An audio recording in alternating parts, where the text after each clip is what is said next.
Good morning, everybody. Today I would like to talk to you about something that you likely have pondered, either out loud or to yourself, and that is wondering if your backswing is long enough, if it's the right distance to give you the maximum amount of pop on your tee shots. And if you've been playing golf for more than 20 years or so, there's a good chance that you remember John Daly entering the scene. And when he first got on tour, he was hitting the ball farther than anyone else, miles longer. And he also had the biggest golf swing. His club almost pointed back at his left foot. And so it's natural to connect the dots and say, well, if a bigger backswing means longer tee shots.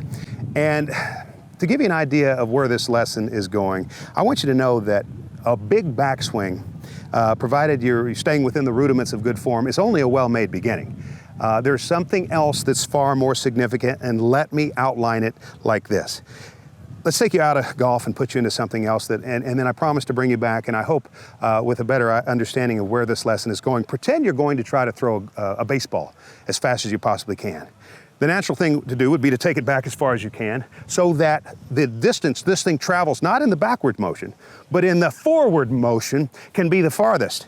In other words, I'd like it to be maybe 10 feet from the point where the velocity starts going this way until it finally comes out of my hand.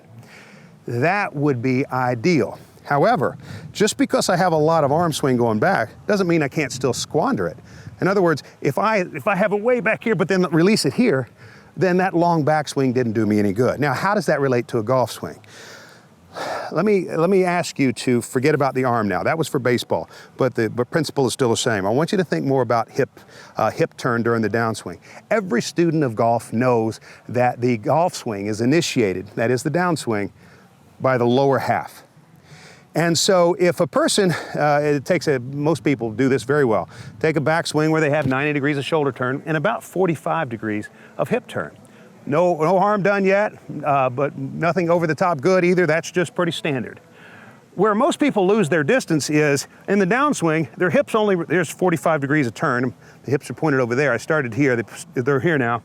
The average golfer only returns to a point where both hips are back at zero again. So they only have 45 degrees of motion in the direction of the target prior to impact, which is not much different than this guy who released the ball here. We want to maximize how much motion this is going forward prior to impact. And so your best players are those that may only turn 45 degrees back, because that's ample. But by the time they get to impact, their hips have already returned, not to zero, but to 45 degrees on the other side, so that they enjoy the benefit of 90 degrees of hip turn prior to impact. That's the what. That's what you've got to know. That's what you've got to be working on. Let's talk about the how. How can you develop that if you don't already have it? Because if you're like 90% of players, you're closer to zero at the moment of impact, and that's why most people are arm swingers. Let's talk about it.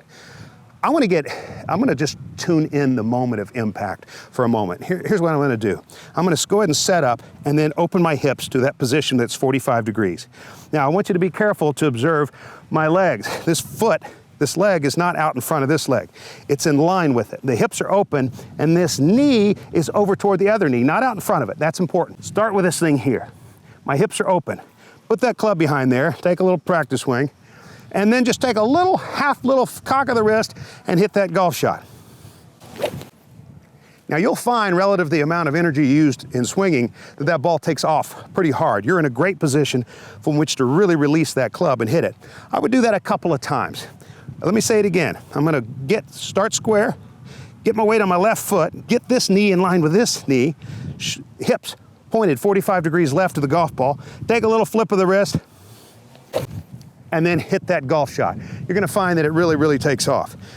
Step two to that, once you can do that with something approaching consistency, again, we're just trying to turn on those hips, put them in a power-producing position prior to impact, would be to go ahead and start just like you did the other drill. That is, in this position, get a feeling for that, and then try to see if you can go back to a normal stance, and then immediately take it back and hit that golf ball. You will notice an awakening of that golf ball right away. You will have turned farther. Let's do that again. So I started out by just hitting balls from this position.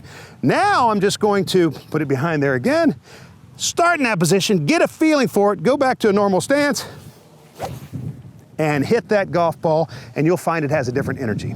And so that's what we're looking for.